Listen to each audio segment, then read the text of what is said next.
CM योगी ने UP के फर्रुखाबाद में अवामी जलसे से खिताब किया और कांग्रेस को निशाना बनाया।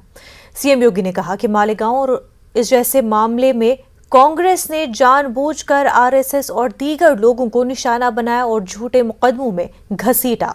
उन्होंने कहा कि कांग्रेस को मुल्क के अवाम से माफी मांगनी चाहिए। इसने इस देश के अंदर सर्वाधिक समय तक शासन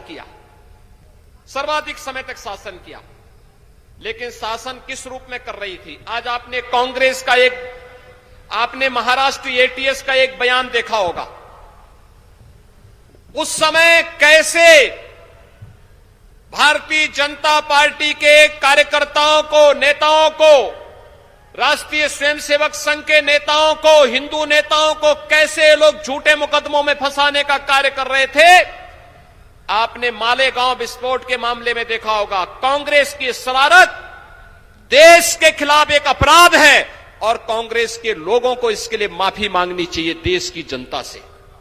आतंकवादियों को प्रेरित और पोषित करने वाली ये कांग्रेस देश के साथ कैसे खिलवाड़ कर रही है, ये किसी से छुपा हुआ नहीं है।